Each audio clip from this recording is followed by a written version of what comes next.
Hoy día vamos a ver un tema relacionado, se me ha solicitado enfatizar en lo que es el manejo de envenenamiento por animales de ponzoña.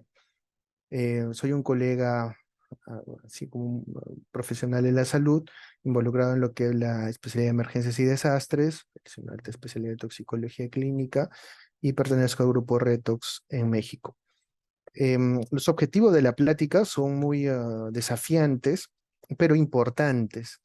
Es acerca de conocer la epidemiología e identificarlo como un problema de salud, por lo que es en este momento, conocer los principales especímenes de importancia médica, el abordaje en el diagnóstico integral, tratamiento del paciente con el accidente ofídico, reconocer errores dentro del tratamiento y aplicar la terapéutica específica y la actualidad y propuesta en el futuro del tratamiento al día de hoy. La clasificación y el concepto de accidente ofídico conlleva la disgregación de cada uno de estos términos. Netamente es un accidente, no es un proceso de caza del ofídico, sino es un proceso accidental que ocurre en esta interacción y lo que viene a ser el ser humano con estos especímenes, ¿no? Eh, en la biosfera. Es un cuadro clínico consecutivo a la mordedura por serpientes de importancia médica, es decir, venenosas, donde va a haber una inoculación de sustancias tóxicas que dependiendo de las características del veneno, incluso podríamos valorarlos como toxíndromes, van a lesionar los tejidos y provocar alteraciones fisiopatológicas de severidad variable en la víctima. Un complejo muy importante de esto de la variabilidad en la forma como se va a comportar este accidente ofídico. Problemas que estamos viendo a nivel mundial y somos parte de él, es acerca de que es un problema de salud pública, ya que durante estos periodos, por ejemplo aquí en Lima, ya comienzan a aumentar de, los casos debían ser accidentes ofídicos. Actualmente, por ejemplo, durante esta semana hemos tenido 2 accidentes ofídicos en la ciudad de Lima. Entonces, son componentes oscilantes durante el tiempo que están relacionados, obviamente, al comportamiento biológico de estos especímenes que afectan a muchas personas. A nivel mundial, un aproximado de 5,4 millones de personas al año llevando a una morbilidad y mortalidad alta. Estas mordeduras de serpiente causan entre 81.000 y 138.000 muertes al año y alrededor, y esto es lo más importante, y alrededor del triple de casos de amputación y discapacidad permanente. Entonces, cuando hace una referencia como esta, nos está indicando y solo observamos, disculpen, solo observamos estas cifras, pues son muchas relacionadas como si fueran cifras de guerra, ¿no? Que se dan en algunas partes del mundo, donde hay una gran cantidad de muertes al año, e incluso triple de casos de amputación y discapacidad permanente. Por ello que es la importancia de este contexto. Los más afectados, los trabajadores agrícolas y los niños, y otro problema que también se encuentra inverso en nuestro país es acerca del tratamiento, que sea inasequible, ¿no? Este componente determinante de la salud muy importante que juega un rol dentro de la mortalidad de estos pacientes. Entonces aquí resalta la importancia de la prevención, la mejora de la educación, el empoderamiento de la comunidad y la eficacia de la respuesta inicial. Entonces la estrategia se compromete a hacer participar a las comunidades en la consecución de estos objetivos. El objetivo central en estos momentos es garantizar el acceso a los tratamientos seguros, eficaces y asequibles, como los antídotos y la atención médica especializada y auxiliar. Es el componente general y algunos objetivos tanto a nivel internacional que se está manejando. Entonces, ya en la nueva revisión de la guía clínica en la que muy amablemente estamos participando, es acerca de la definición de caso FIDIM a nivel del ministerio como caso probable y caso confirmado. Entonces, buscando ver algunos otros términos asociados a la definición de caso, reconociendo los especímenes más importantes que se encuentran dentro de la naturaleza, como viene a ser los de importancia médica del género Botrops, Crotalus, Lachesis o Micrurus, y o otras géneros que pueden estar involucrados dentro de un comercio ilegal o de contrabando, las cuales pueden generar un contexto de ofidismo.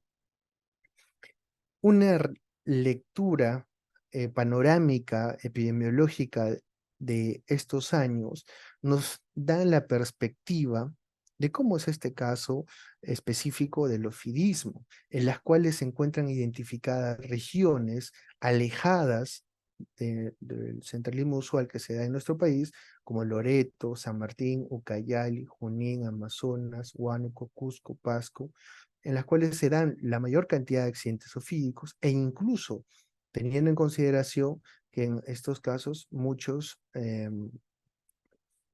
procesos de no adecuada notificación e incluso subdiagnóstico y peor que no se notifica. Entonces, estas cifras podrían estar indicándonos de que no han sido o no representan en general la cantidad de diagnósticos diferenciales con otros diagnósticos que se encuentran en incremento.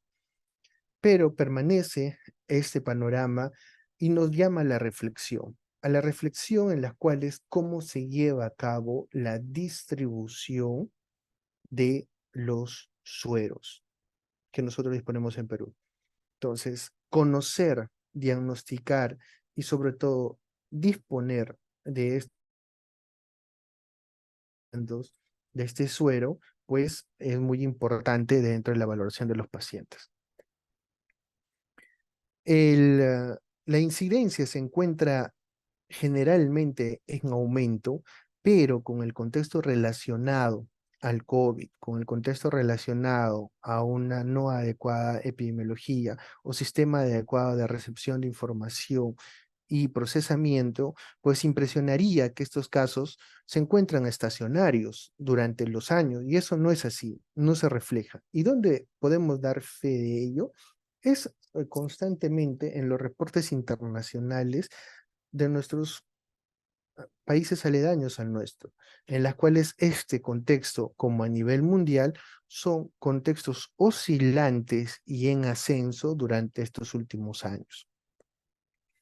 Conocer, ya identificando dónde son los lugares en los cuales uno puede estar involucrado en un accidente físico y saber la incidencia y la alta prevalencia de alguno de estos accidentes, pues nos lleva a justamente pensar en estas medidas destinadas a disponer de este suero, que es un problema eh, que hasta ahora nos aqueja en nuestro país.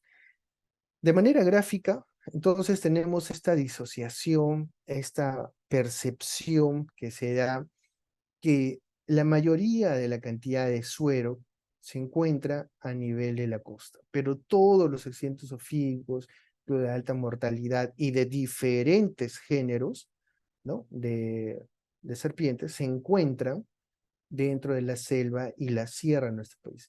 Es más, eso no deja de pensar que en nuestra costa también hay muchos accidentes ofídicos involucrados a especies o géneros propios de la costa, que no son despreciables e incluso llevan también a este ascenso dentro de la mortalidad. Entonces, estamos llevándonos de estas láminas de que se tiene que enfocar el esfuerzo de disponer un producto seguro, adecuado, transportable, evitando la disminución de la capacidad de neutralización, ¿no? de este suero y el mejoramiento y llegar a nuevos estándares internacionales para poder disponer de estos sueros en lugares específicos dentro de nuestro país, ya que contamos con diferentes géneros en nuestro territorio y la importancia de la capacitación para la identificación también conlleva. Y es por eso que vamos a dar una revisión.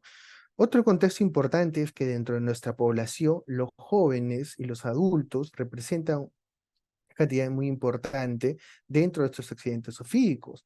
Entonces, tenemos una población económicamente activa que si nos vamos a las cifras epidemiológicas, pues van a tener incluso hasta el triple de desenlaces como morbilidad, discapacidad, amputación, lo cual nos llama mucho a la reflexión.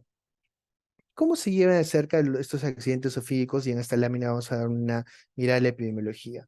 Efectivamente, las actividades relacionadas a riesgo son los trabajadores de campo, generalmente un 47,8% para esta revisión, estudiantes en un 13%. Así es, estudiantes, laboratoristas, productores de lo que viene a ser el suero tienen accidentes, domicilio en 8,7% y este en ascenso. ¿Y por qué? Porque justamente en el contexto de nosotros ingresar a mejorar territorio para la agricultura, estamos ingresando al, las, al área geográfica donde generalmente ya por mucho tiempo estos especímenes se han estado desarrollando. Entonces viene a ser ahí donde se va a dar esta interacción.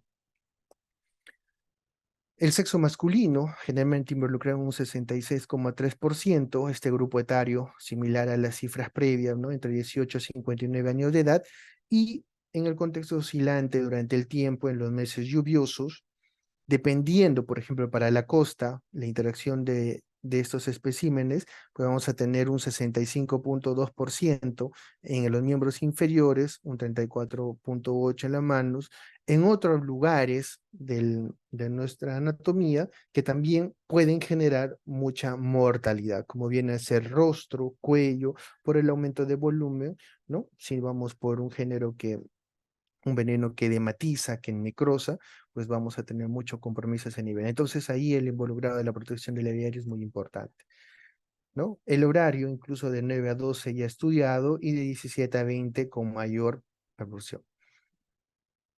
El contexto del el miembro inferior afectado en el contexto de la costa y el de miembro superior generalmente involucrado, dependiendo también de la revisión, en la sierra y en la selva, ¿no?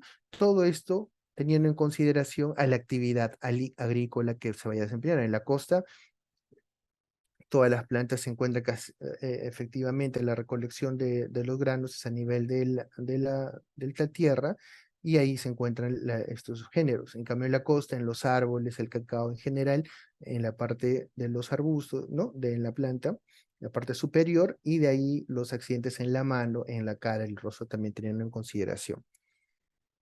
También conocer que hay muchos accidentes y estas interacciones entre estos especímenes va a ser mucho más frecuente propio de las concepciones medicinales.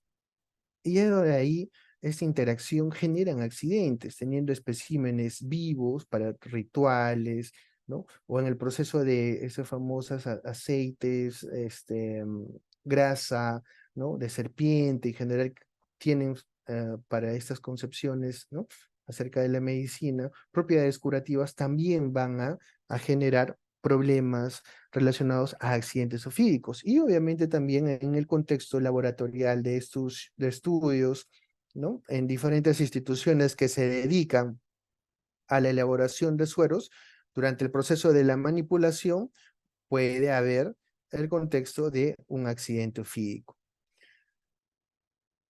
Pensar de que no hay accidente o no hay estos especímenes en el territorio donde cada uno de nosotros nos encontremos, tenemos muchos invitados nacionales e internacionales, puede ser un gran error confiar en que esa salida al área de Cusco, un fin de semana, a Chachapoyas, a esos lugares exóticos en general, y no pensar de que podemos ser víctimas de un accidente físico y por lo menos tener noción de que si tenemos disponibilidad de un banco de antídotos para el género propio de ese lugar, ¿no? También nos lleva a la reflexión. Entonces vamos a dar una mirada a cómo se encuentran distribuidos estos especímenes dentro de nuestro país y a los que quisieran venir a nuestro país. El accidente ofídico, generalmente para clasificación de las serpientes venenosas a diferente de otros territorios del mundo, dentro de lo que son los elápidos y los vipéridos, acá el 95% de los accidentes es por los vipéridos, botros, botriechis, botrosis y botrofis. Generalmente, casi un 90-95% están causados por estas especies. Un 7% por el Lachesis mutamuta, la famosa chuchupe, un 1% por la Crotalus, la cascabel, ya si algunos pensábamos que no había cascabel acá en Perú, sí la hay, están en Sandia, en Puno, entonces lo que quieren ir ahí al salar, también ya hay que tenerlo en consideración, y los elápidos, los microides y micrurus, ¿no? Los famosos colarillos, un 1%, y las serpientes marinas. Entonces ya muchos de la costa de Piura en general, en las playas, cuando ven estos especímenes, tener en consideración que pertenecen a la familia de los elápidos. Las pelámines son conocidas como Hydrophis platurus, ¿no? Que tienen un vientre amarillo en general, pero son elápidos y son de importancia médica, ¿no? Entonces nos lleva a la reflexión si tenemos antídotos para todos estos especímenes, las cuales se encuentran en este territorio. Y vamos a tener algunas reflexiones al final. En algunos contextos, cuando en los accidentes zoofílicos los familiares traen al espécimen, pues ya nos incluso tenemos que tener algunas características para distinguir, obviamente teniendo en consideración la no manipulación, ¿no? Y sobre todo la seguridad de cada uno, porque recordemos que estos especímenes no atacan, se protegen. Entonces, si ven que uno se está acercando demasiado, si lo quiere manipular o le da la percepción de eso, pues estos se van a defender. Entonces, cuando se observan algunas características para diferenciar de serpientes de importancia médica o no médica cuando traen muertas, pues conocer que el término de pupila vertical es una de las características que determina a una especie, ¿no? Venenosa. Sin embargo, también conocer que las pupilas pueden ser circulares, pero por ejemplo, para este contexto, cuando tomaron la foto, produce, ¿no? Una constricción y por ello la pupila vertical. Entonces, ese contexto es muy variable. Lo que no es variable es que tenga esta foseta térmica que le permite identificar dónde se encuentra, ¿no? Su cena, dónde se encuentra su alimento, ¿no? En el cual lo va a cazar y este órgano termosensible muy importante le permite incluso saber en qué área anatómica del cuerpo de un roedor tiene que inocular el veneno. Entonces, esta es una característica muy importante para identificar que este espécimen es venenoso. En los elápidos, a esta figura, trayendo, podemos ver que no tienen esta aspereza que se presenta en los bipéridos. Por la parte superior son los bipéridos y en la parte inferior son los lápidos. En los elápidos logramos ver que es completamente liso, son escamas grandes, lisas, ¿no? Que reflejan incluso la luz, no son ásperas, las pupilas son redondas y no tienen foseta, pero son llamativas de colores. Entonces, en los bipéridos son cabeza triangular, un corte cuerpo triangular, la cola termina en punta, ¿no? Algunas terminan como cascabel, las escamas son de forma rugosa, ¿no? Como se logra ver acá. Y en los elápidos, nuevamente, unas escamas de cabeza lisa, un rostro corto, escamas supraoculares, una característica un poco más fina, ¿no? Tampoco vamos a ser herpetólogos, pero son características muy importantes a tener en consideración. Entonces, en esta revisión, por ejemplo, que se hizo en New England ya mucho tiempo atrás, nuevamente, ¿no? Son algunas características para reflexionar cuando tenemos un espécimen que tiene una cabeza triangular, y justamente es triangular porque en estas partes laterales es donde se encuentran estas bolsas de almacenamiento del veneno para lograr guardarlas, almacenarlas e inocularlas en el proceso de la mordedura, que es un proceso muy complejo, ¿no? Ya habíamos hablado acerca de la pupila, las fosetas, y en este contexto de la mordedura, que es muy compleja, la inoculación por este colmillo que es similar a lo que son las agujas que nosotros utilizamos para la iniciación de venenos, pues son sumamente finas y producen la inoculación de este contexto. A comparación de aquellas serpientes que no son venenosas, ¿no? Cuya no es muy diferenciado el tema del cuerpo con la cabeza y las pupilas son redondeadas. Entonces, esta diferenciación es muy importante cuando uno va a abordar al paciente para poder saber cuando traen el espécimen si estamos frente a un contexto de un animal de ponzoña o de de un espécimen que no es venenoso y que el manejo tiene que ser estrictamente a diferentes daños. También quitar algunas perspectivas que alguna vez la hemos tenido en contexto, ¿no? Por ejemplo, si no tiene dos lesiones, no es una serpiente venenosa en la cual la ha inoculado el veneno. No, el que el proceso de la mordedura sea muy compleja, solo puede tener una, un sitio de inoculación y no el otro. Pensar de que tiene que tener los dos colmillos no es lo más correcto dentro de la valoración de pacientes. Y también pensar que no tener una lesión o tener una lesión como una masticación, como si hubieran varias, como si la serpiente haya masticado varias veces y no haya visto las características que no corresponden a un elápido, no le haya diferenciado bien, no puedo indicar tampoco que eso no vaya a ser un accidente ofídico por un animal de importancia médica. Entonces, estas características se tienen que tomar con pinza e identificar y para eso sirven las características clínicas que nuestro paciente va a estar presentando. Hablamos de una mordedura compleja para ver el contexto de que a lo mejor solo puede haber una inoculación, porque cada uno de los colmillos, por el proceso de luxación de la mandíbula, es independiente. Entonces es un proceso complejo en el cual un colmillo puede ser liberado antes que el otro y solo puede haber la inoculación de un colmillo. No necesariamente son las dos. Y dentro de estos especímenes como son los elapios, obviamente que son brillosos, escamas pequeñas, transparentes, no hay una diferenciación como en los vipéridos con respecto a la cabeza, ¿no? Son casi del mismo diámetro del cuerpo, eh, pero hay algunos que son falsos corales. Entonces, cuando en el contexto traen estos especímenes, más muchos zoológicos lo tienen, saber de generalmente una característica para este punto es de que las falsas corales, el patrón ya no es lo que antes identificaba a un espécimen de venenoso o no venenoso. Actualmente hay otras características como son que cumplan el recorrido de este anillo, por ejemplo, el anillo rojo, toda la circunferencia. Para este caso, no.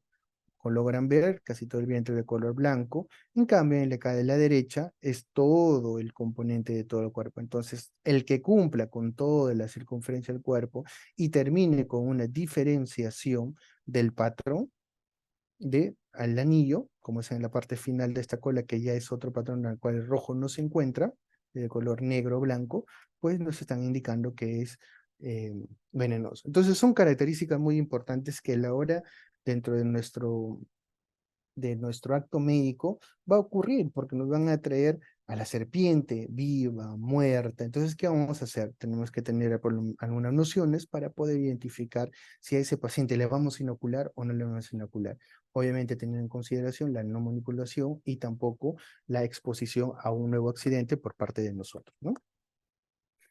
Entonces vamos a dar una mirada, ya teniendo estos conceptos, a lo que tenemos, ¿no? Los bipéridos, ¿no? Con las características que ya hemos visto, ¿no? La foseta, las pupilas, pero miren dónde se encuentran, ¿no? Entonces Botrosaurus, el jergón de la selva, el Botrops brasili, ¿no? Que le llaman el jergón chuchupe, logran ver, todas siguen el parámetro, ¿no? ¿No? De cabeza triangular, pupilas y las fosetas. Se distribuyen en este tipo. Y también tenemos Botros pictus, o jergón de la costa, o Zancarranca. Entonces, estos son los accidentes más frecuentes en la costa. También es un bipérido, tiene las mismas características de la selva, pero son mucho más pequeños, ¿no? Son familia. En general, logran ver, tienen su foseta, sus pupilas, ¿no? Verticales, su disposición rugosa, ¿no? En general, pero estas son generalmente de la costa. Y lo de la selva, es la característica, nuevamente, que son estos Botrytis taeniata, que se encuentran en los árboles, pero miren, justamente en el contexto de cazar aves, también puede haber un accidente en el cual alguien está recogiendo un fruto, ¿no? O está retirando una rama, se mimetizan tanto que justamente los accidentes van a ser en rostro, cuello, cara, mano. Entonces son la parte superior del cuerpo. Y otras son tan pequeñas como en esta flor del ave de paraíso. ¿Ya? Mira, son pequeñísimas. Entonces, un niño o un agricultor, alguien que se esté destinado a la recopilación de flores en general, puede tener un accidente, porque miren, es tan pequeño que se pueda exponer a este contexto. ¿Y dónde se encuentran? Se encuentran en la selva, han sido identificados ese niño. Lo mismo con los botrofis, que son otros tipos de bótrofos en general, y tienen las mismas características y la disponibilidad. Lo importante de ellos es que conocer de que tenemos tanto en diferentes partes de nuestro país. En este caso han sido descritas en la costa y estas en este componente. Entonces ya uno puede tener una idea y varios de los que se encuentran, por ejemplo, en Huaraz, en Cusco, ¿no? Cercanías a Ayacucho, Moquegua, ¿no? Puno, pueden identificar que tienen esos especímenes y diferentes otros bótrops que también se encuentran en diferentes partes del Perú, ¿no? Miren, algunos, incluso en bótropos Uedi, que se encuentran acá, en esta región fronteriza de nuestro país, y otras que se encuentran en la parte de la selva también. Entonces, si hacemos una superposición de las imágenes presentadas, pues prácticamente todo el territorio se encuentran estos especímenes referidos al género Botrops. Acá vamos a ver otro género que es la chuchupe, que viene a ser la Lachesis mutamuta.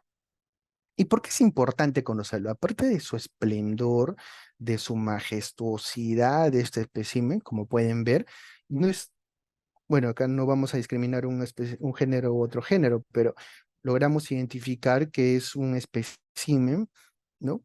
Corpulento, poderoso, ¿no? Que tiene las mismas características que indican, tiene su foseta, ¿no? Tiene las pupilas agre- que se encuentran de manera reactiva, agresiva, temperamentales, de gran tamaño y definitivamente tienen características sus venenos a llevar al paciente a una hipotensión muy marcada, con una gran cardiotoxicidad. Por eso las grandes descripciones de mortalidad referidos a estos accidentes. ¿Dónde se encuentran? Pues en nuestra selva.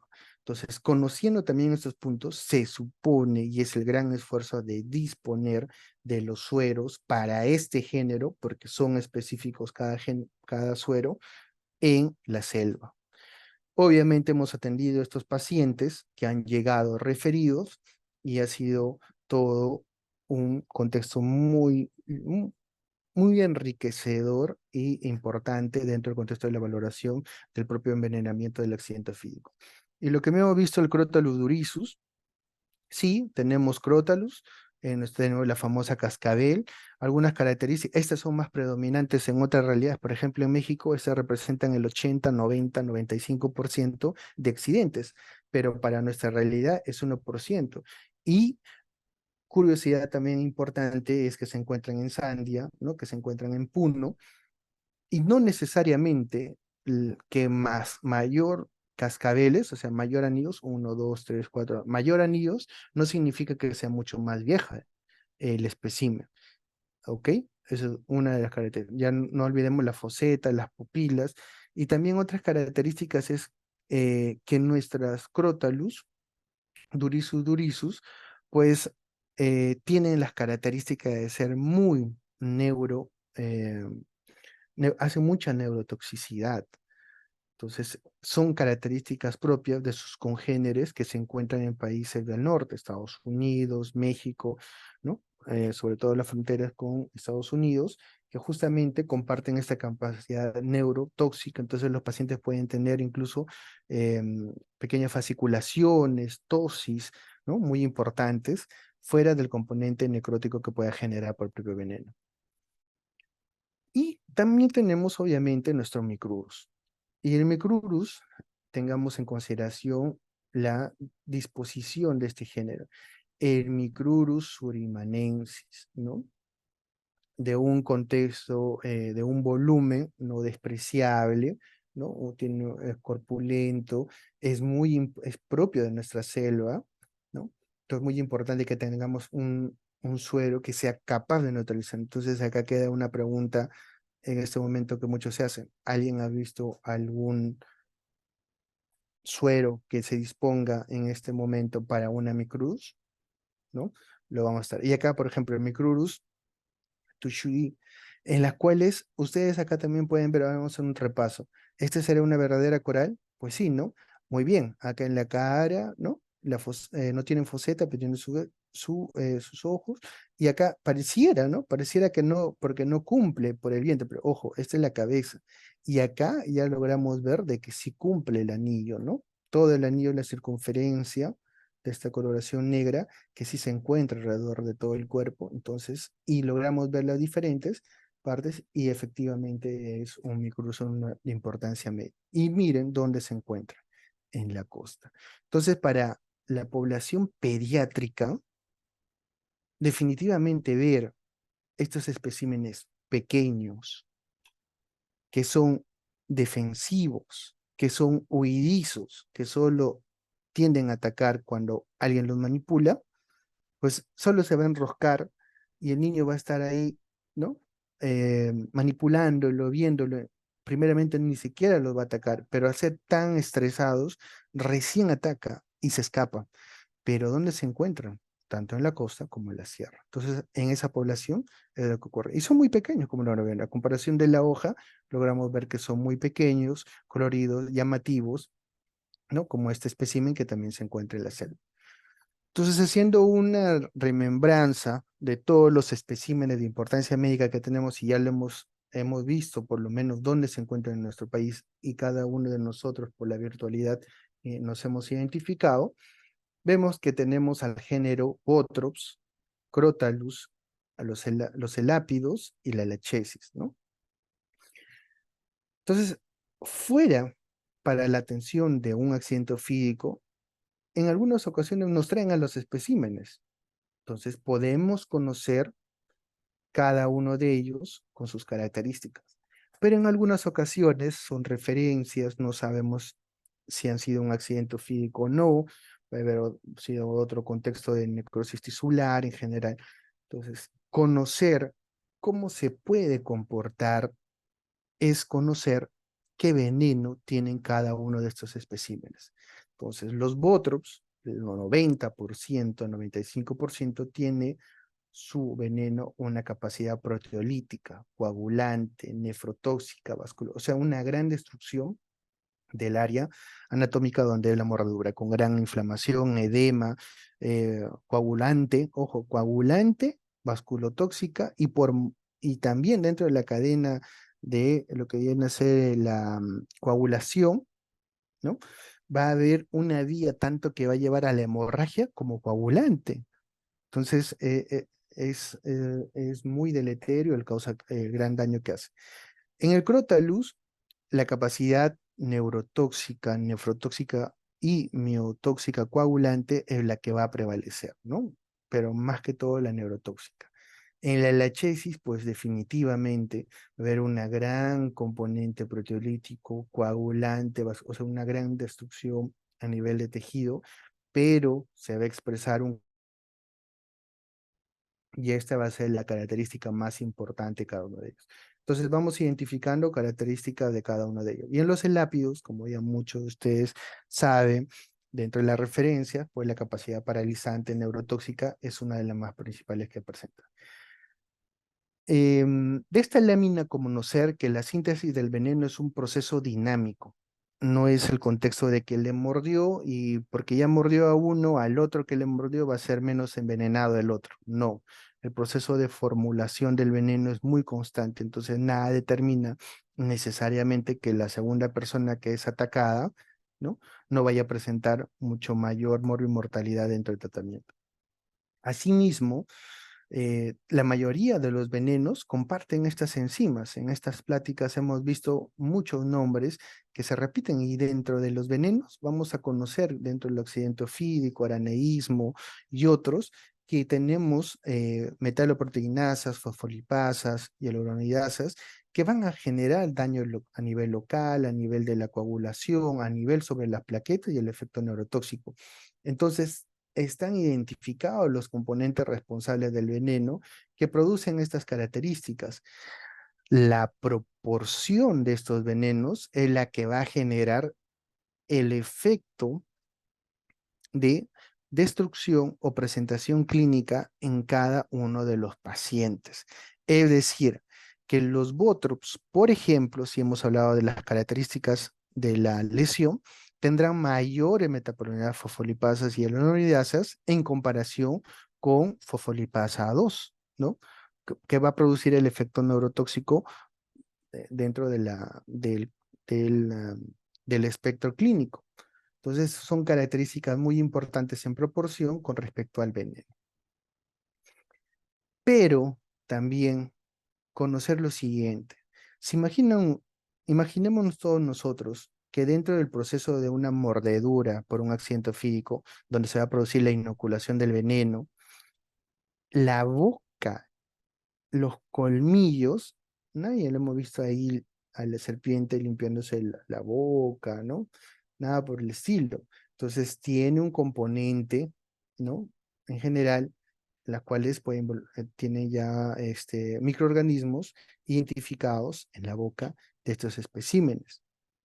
Fuera del veneno que van a tener sus características que hemos visto, puede producir un síndrome hemorrágico. Por eso vemos que el paciente presenta sangrado, sangrado, sangrado, edematización, pero curiosamente también hay trombosis vascular. Tú le haces una ecografía en los vasos y de pronto encuentras trombos.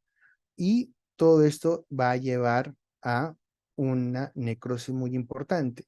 Y también identificar que los pacientes con la manipulación, con los cortes, con la succión, con chupar la herida, echarle diferentes fluidos, orine, tela de araña, querosene, y todo lo que se pueden imaginar que ocurre, entonces asociada a una infección secundaria porque lo se tapó con la media, con la planta y demás.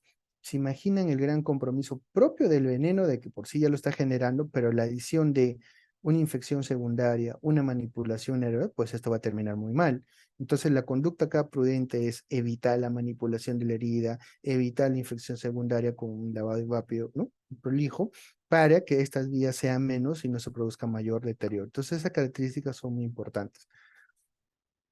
Otro contexto adicional es de que esta coagulopatía que se produce por el veneno es muy diferente a la coagulopatía que nosotros estamos acostumbrados dentro del tratamiento de los pacientes complejos con shock séptico, ¿no? Que es el famoso CID u otra patología. Por lo siguiente, porque si yo no elimino el veneno o lo neutralizo, voy a seguir produciendo esta coagulopatía inducida por consumo, porque dentro de lo que viene a ser esta, este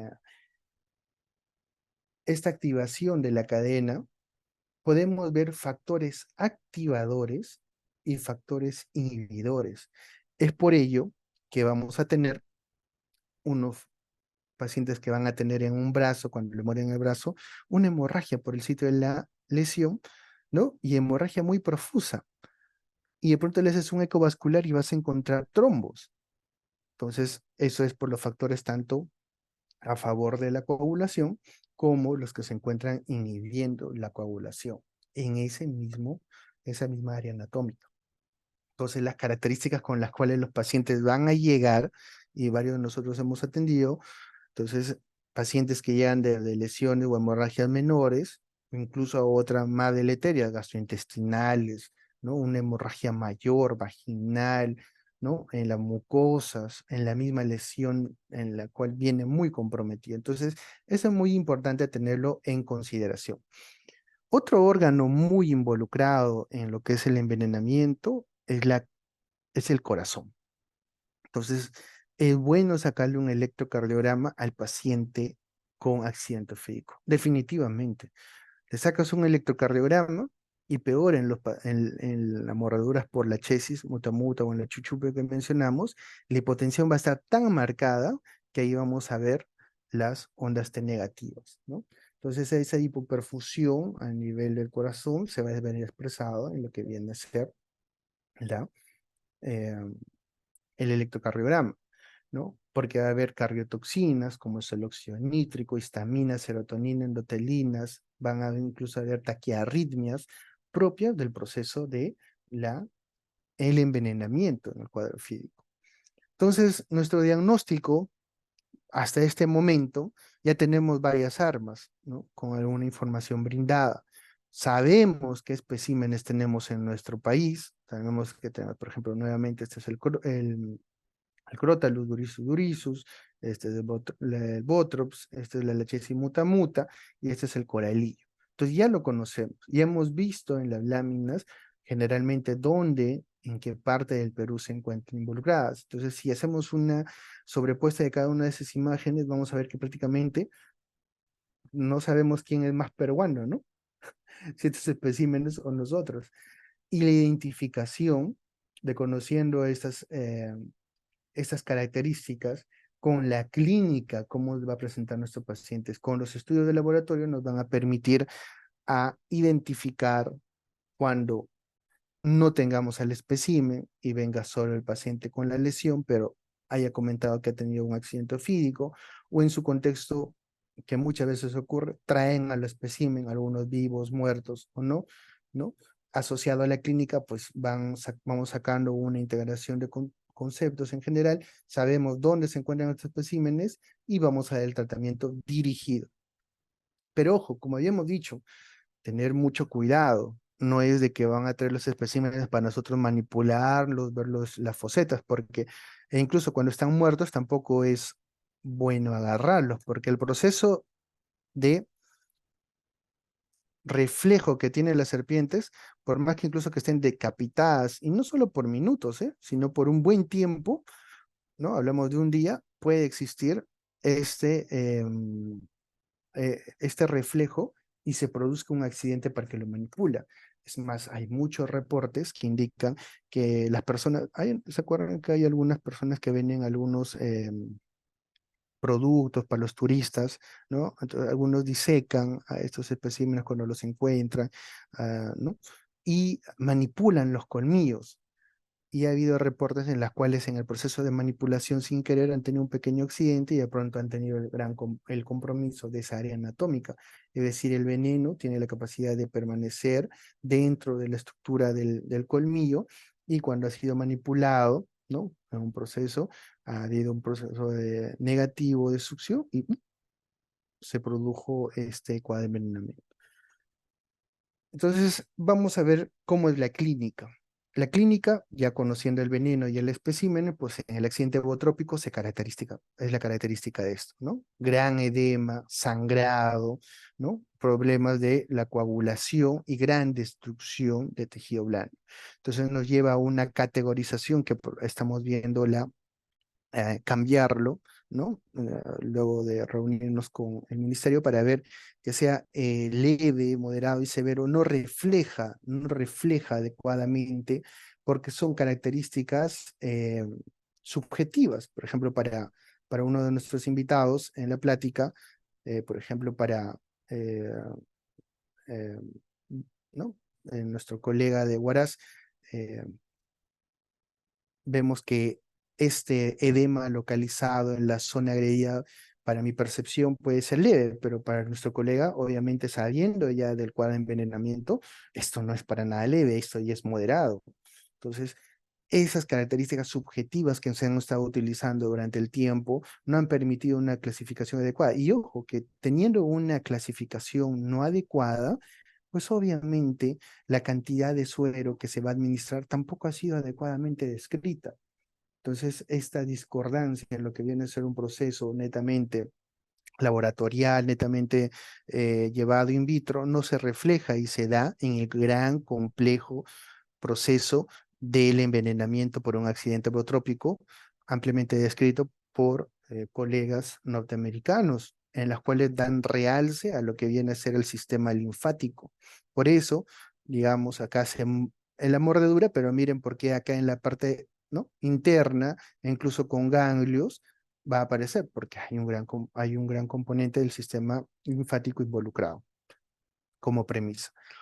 En el accidente crotálico, ya había mencionado el gran componente neurológico, algunos presentan tosis palpebral, va a haber injuria renal, falla renal, y nuevamente esta clasificación leve, moderado, severo, que se dispone en la guía de práctica clínica de nuestro país, probablemente vaya a modificarse, ya que estas características son más estudiadas a nivel de Centroamérica y Norteamérica por la similitud de estos especímenes en el contexto del envenenamiento por las características del veneno. Pero sí, lo que tenemos que ver y enfatizar es lo que tenemos tanto a nivel de Sudamérica, que es nuestra la chesis muta, ¿no? La chesis especia, en la cual el gran componente en general, después de un accidente ofídico, es la marcado reflejo vagal con hipotensión, taquicardia, ¿no? Lo del emergenciólogo, lo que le gusta, la reanimación, ¿no? Y dentro de la reanimación, pues hay que tener en consideración que fuera de este cuadro, gran heredero a nivel cardiotóxico, con una gran cardiotoxicidad, también la gran destrucción muscular que se va a presentar. Entonces, es una sumatoria que va muy bien para algunas especialidades, como la emergencia, ¿no? Como nosotros, que es todo un reto y demás, pero también sumando mucha información de lo que viene a ser el contexto de la reanimación, que aprendimos del COVID y todo el contexto de la sepsis, porque si a alguien se le ocurre reanimar con puro fluido, todo el fluido se va a ir a los compartimientos musculares y al final los pacientes que van a ser nuestros amigos quirúrgicos van a hacer grandes fasciotomías. Entonces la reanimación no está basada netamente en dar mucho líquido, sino un contexto o volumen que ya nuestros colegas invitados, tanto de Colombia como de otros países, han estado indicando que ya nosotros tenemos que salir con nuestro ecógrafo, ¿no? De las de como bachiller, ¿no? Debe la etapa de bachiller.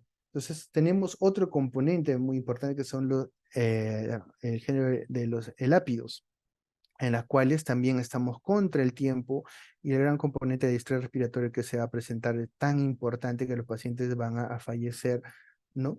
En este contexto por la incapacidad de una adecuada ventilación, siguiendo un proceso de una tosis de manera inicial, debilidad, parestesias en algunos contextos de faliculaciones y llegando a la insuficiencia respiratoria, ¿no? Entonces es un componente desafiante. Entonces, estas son las características que hemos definido por cada género, otros, la chesis, Crotalus micrurus, cómo se comportan, cuál es su acción, cómo los pacientes van a presentar la clínica. Pero resalto que dentro de esos 95% que son accidentes de voz, demos una revisión a estas cifras. Disfunción del miembro afectado, 36%. Amputación, 28%. Anquilosis, 21%. Y secuela 6. Si nosotros nos vamos a una revisión de una de las guerras que se encuentran en Medio Oriente en general, pues casi estamos igual frente a esta referencia nacional. Entonces, la importancia de la reunión del día de hoy. Lo complejo de cada uno de estos procesos de accidente ofídico, porque tenemos al componente pediátrico, a las gestantes, a la mordedura de rostro, a la mordedura de miembros superiores, inferiores, de tórax.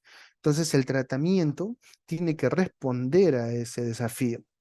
Y ese desafío es la que está relacionada a todas las ponencias del día de hoy, que es proteger la vía aérea, ¿no? La ventilación, la circulación, ver que no haya ningún compromiso neurológico, imagina que haya una hemorragia intracerebral en general, y tener una buena valoración del sitio de la lesión.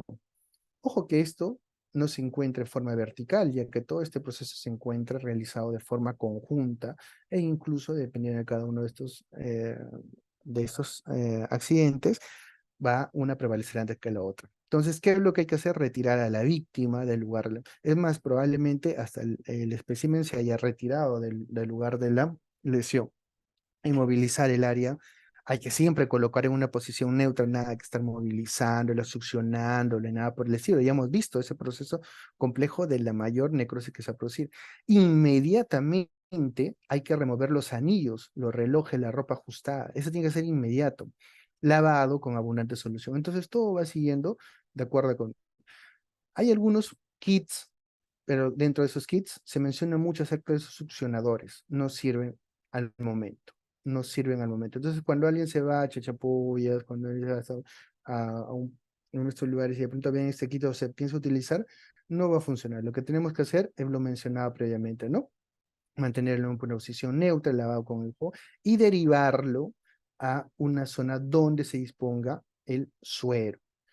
Lo que no se debe hacer en ese momento o evitar o decirle no, no se haga, porque eso va a ayudar bastante en esa cadena funesta de mayor necrosis es no le hagamos punción, succión, incisión en el sitio de la mordedura, no hay que utilizar torniquetes de manera, ¿no? De manera indiscriminada, no hay que utilizar ungüentos, líquidos, cremas en el sitio de la mordedura y no administrar remedios caseros.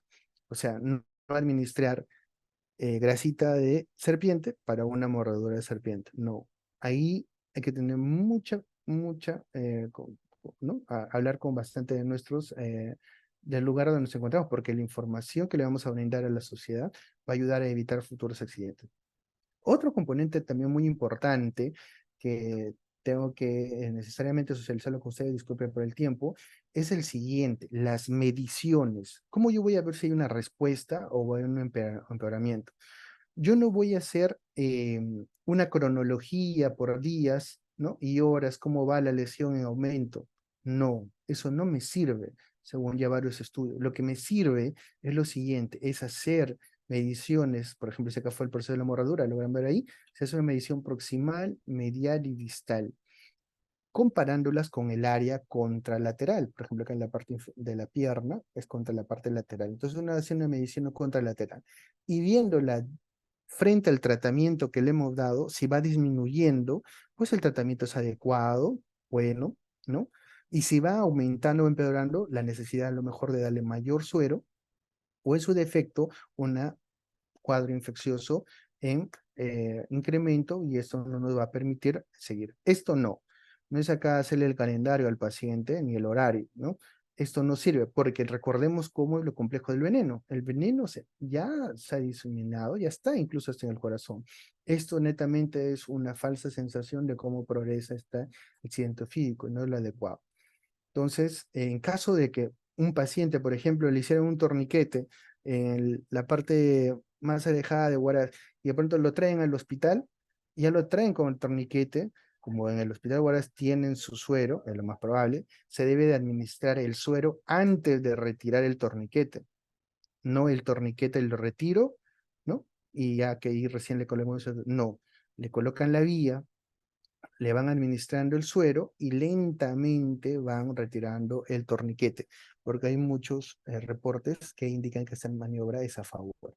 También se habla un poco de crioterapia como medida de neutralización del veneno, disminuye la cantidad de administración de sueros, es una buena conducta, hay que saberlo cómo realizarlo, no hay que colocarle todo no vamos a ir a la gasolinera y vamos a comprar todos esos cubitos, no, se tiene que ser un hielo frapeado, ¿no? Un hielo de lande, un hielo así, vamos al nevado, retiramos ¿no? Esa nieve y eso es lo que, se tiene que ser un hielo frappé, no es un hielo, como logran ver, es un hielo frappé, no es un hielo como este, ¿no? Porque lo que se busca es que se adhiera a la anatomía del área lesionada y ojo cubierta y con escasos tiempos. Entonces, unas palabritas, por favor, para terminar, es lo importante. Si yo sé que tengo accidentes por Botrox, un 95%, en todo el Perú, mínimo tengo que tener un suero antibotrópico polivalente realizado en nuestro país, porque tenemos un gran laboratorio en nuestro país que es del INS. Sus instalaciones son adecuadas, actualmente están produciendo veneno. Es un proceso que se ha llevado hace mucho tiempo, se está tratando de lo que es actualizarlo, pero se ve muy bien su respuesta. Y si yo sé que ya me he encontrado con una lachesis, tengo que tener la lachesis como suero. Ojo, porque si yo tengo un accidente por un Botrox, no le voy a dar una de la lachesis al Botrox. Y tampoco cuando voy a tener un accidente por una lachesis, no le voy a dar el suero antibotrópico al al accidente por leche, no va a funcionar y encima puede ser deleterio porque a lo mejor es una alergia, una reacción anafiláctica y peor. Entonces es específico. Y este suero anticrotálico para Sandia, ¿no? Para lo que viene a ser este puno, administrarlo. Entonces, nuevamente, no puedo dar para un antilachésico un anticrotálico, ni para un antibotrópico un anticrotálico. Entonces, acá salen algunas premisas, ¿no? Cómo enfrentar a aquel paciente que dice que le mordieron y no trae el espécimen. Entonces veo las características clínicas, cómo viene el paciente, sabiendo que el 90-95% va a ser un Botrof. Pero de pronto el paciente me dice, no, doctor, era una serpiente grande, ¿no? Y le muestra la flota, sí, esa fue, y de pronto es una lachesis. Y de pronto el paciente se te choca, entonces le das el tratamiento específico. La clasificación actual que se está proponiendo es esta, ya pronto probablemente lo vayan a ver en la guía, pero también conocer que podemos disponer de otros productos a nivel internacional y si llegan, como se está dando actualmente por esta caída o disminución de sueros en el mundo y también en el Perú, se cuenta con el antibimin tri, que si alguien lo tiene este producto, tiene que saber que lo bueno del antibimin tri es que eso es un producto lipofílico, ¿no? Es un producto lipofílico. ¿Logran ver? Es como es un producto liofilizado, perdón. Es un producto liofilizado como la penicilina, hay que diluirla y administrarla. Entonces, esto puede irse hasta el último lugar en nuestro país sin la cadena de frío que necesitan los otros productos. Entonces, llegan a ese punto. Entonces, los errores que a veces se cometen es tratar una lesión de estas como si fuera una celulitis. Entonces, hay que tener mucho cuidado. Antibióticos cuando ameritan, no se da esteroide, no se da dexametasona, hidrocortisona, no. Antihistamínicos tampoco cuando no amerita y no usar AINES, porque los AINES van a generar daño en los accidentes ofídicos para evitar este contexto muy importante que había mencionado, ¿no? Miembros en las cuales hay una disfunción muy importante y actualmente incluso no llegó del interior del país, en la cual les habían hecho la fasciotomía. Entonces, esto es lo que no queremos ver, porque esto parece imágenes de... Entonces, para el que dijo, ¿y cómo va lo de Micrurus? El otro no mostró Botrops, Lachesis y Crotalus, pero le faltó uno. ¿Y dónde está para esa serpiente muy colorida en general? Incluso las serpientes de mar que tienen ahí en Piura.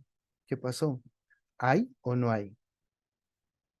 Tan, tan, tan, tan. Entonces, ver si tenemos este accidente, el soporte que le tenemos que brindar a nuestros pacientes tiene que estar dedicado a evitar lo que es la parálisis flácida. Entonces, se está buscando actualmente por medio de cooperación internacional el ingreso de estos productos de cloramido picado y de México, que viene a ser el Coralmin, ¿no? Que son productos fuera del país que tienen las características que hemos mencionado, que es producto liofilizado, y se administra para este tipo de accidentes en contextos principales.